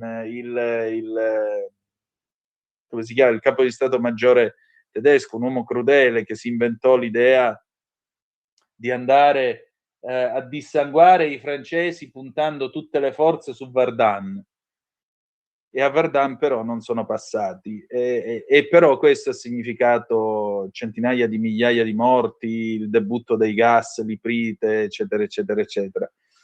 Purtroppo, sai, capitano questi fenomeni che tanto loro si giustificavano dicendo ma queste sono le tattiche che abbiamo imparato e si è sempre fatto così.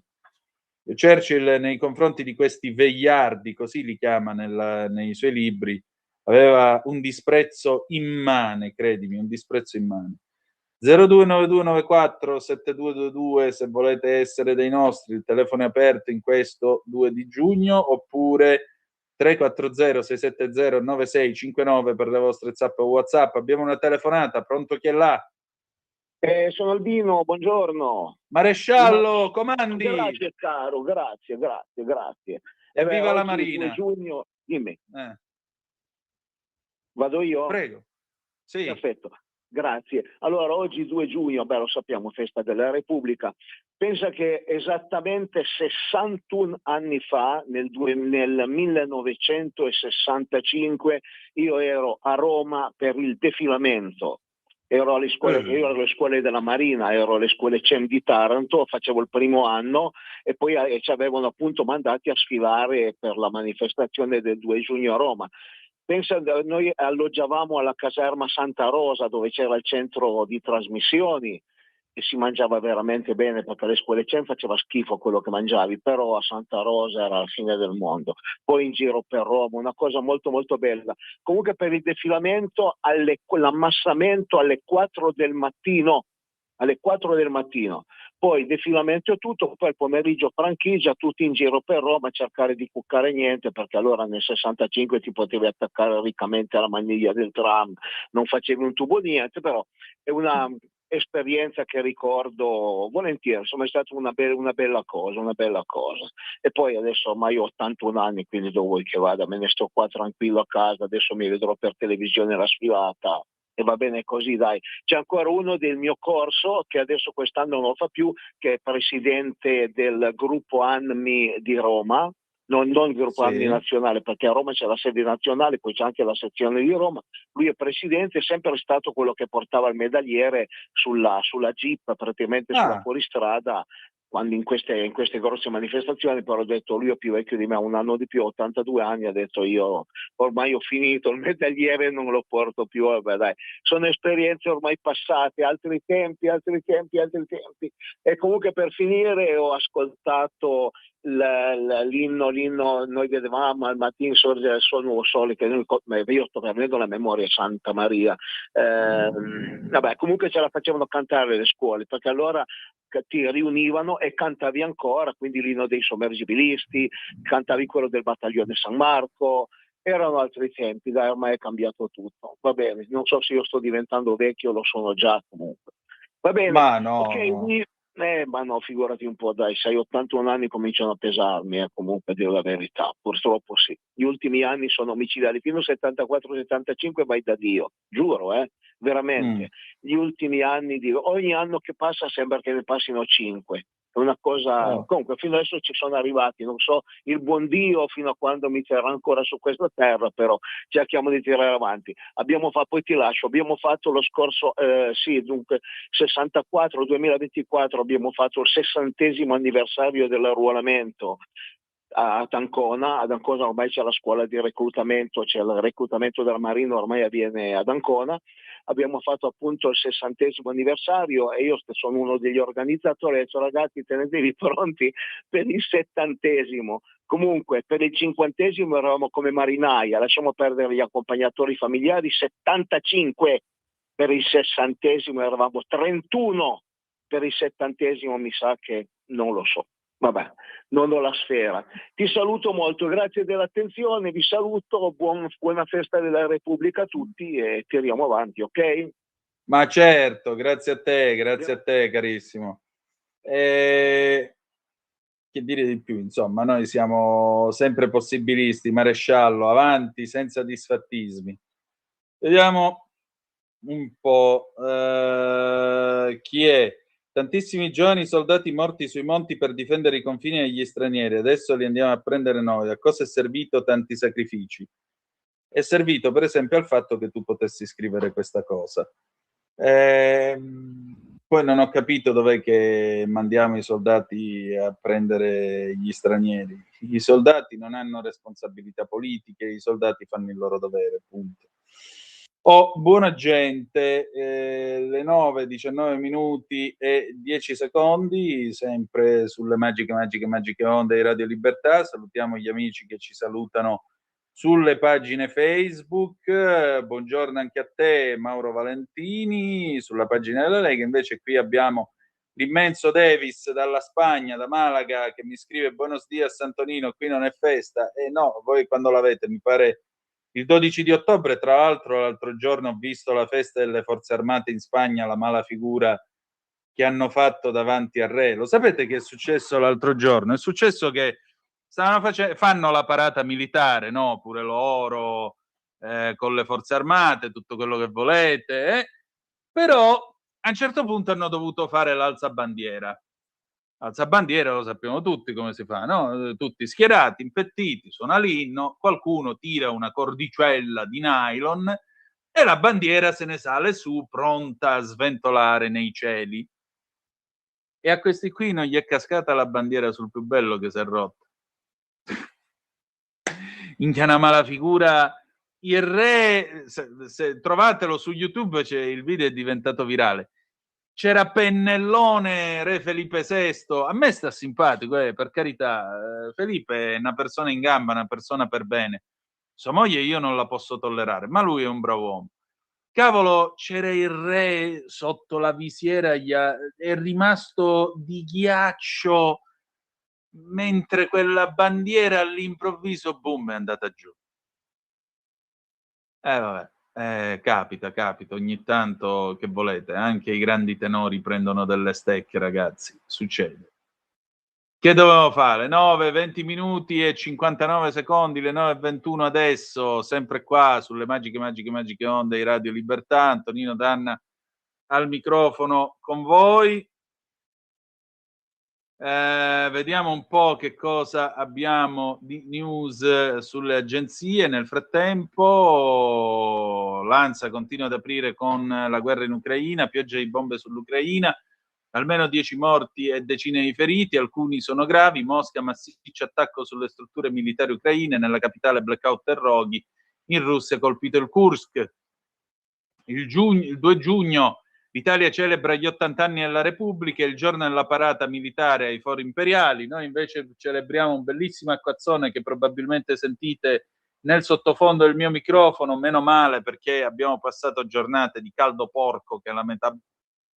Medio Oriente, Trump ferma Netanyahu dopo le minacce all'Iran.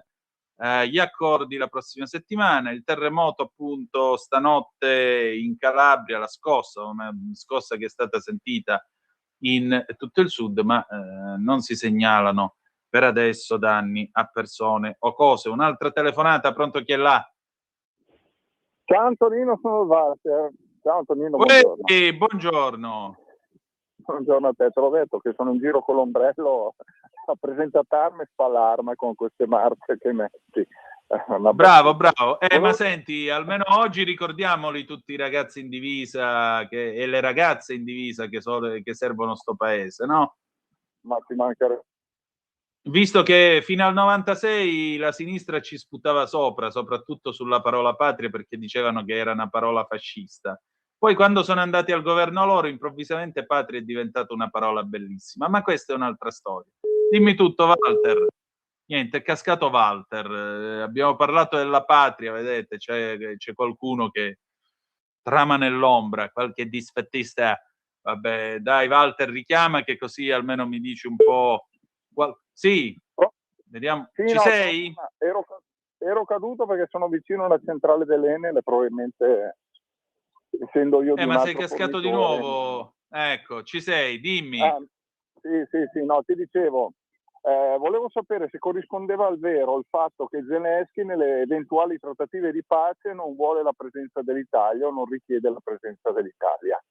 Se questa è una cosa vera, mi domando, vabbè, a parte che se il nostro ministro degli esteri è Tajani, sarei anche io come Zelensky, ma noi come Italia, come popolo italiano, siamo davvero così contenti di continuare a fornire denaro a questo paese corrotto, con la giustizia che non funziona, dove appena scoppiata la guerra con $2.000 i giovani scappavano, vediamo tutti Porsche, Mercedes, BMW, macchinoni con la targa ucraina di belli imbusti che viaggiano qua in Italia. Ne stiamo mantenendo, mi sembra, 120.000, ma questi non c'è bisogno di mantenerli perché i soldi li hanno. Confine con la Bulgaria, un furgoncino Iveco con 38 milioni di euro fra lingotti e banconote. Allora, noi continuiamo imperterrito a buttare i nostri soldi del contribuente, quindi i miei e i tuoi, verso l'Ucraina. L'Ucraina, nell'eventualità che non vuole l'Italia, conferma se è realtà questa e traiamo delle conclusioni. Grazie. Ma guarda, io non so da dove tu abbia tratto questa notizia. Per quanto riguarda la questione dell'Ucraina, Tajani manda messaggi chiari, siamo qua sul Corriere della Sera. Non credo convenga a nessuno tenere il nostro paese fuori dal gruppo di testa di chi condurrà le trattative, che sarà comunque indicato dall'Europa. Il ministro degli esteri si rivolge anche all'Europa perché dia seguito alla richiesta di Giorgia Meloni di allentare i vincoli del patto di stabilità, bla bla bla. Per l'Ucraina, Zelensky ha indicato Germania, Francia e Regno Unito come negoziatori ideali in future trattative di pace, con l'aggiunta dei paesi nordici o della Turchia. L'Italia, cosa succede? C'è un lavoro politico ancora in corso. Zelensky ha fatto esempi e poi non saranno le parti in causa a decidere da solo i negoziatori. Tra l'altro noi europei siamo schierati con le sanzioni alla Russia e gli aiuti all'Ucraina. Dobbiamo essere necessariamente parte del negoziato, ma la mediazione può essere qualcosa di diverso.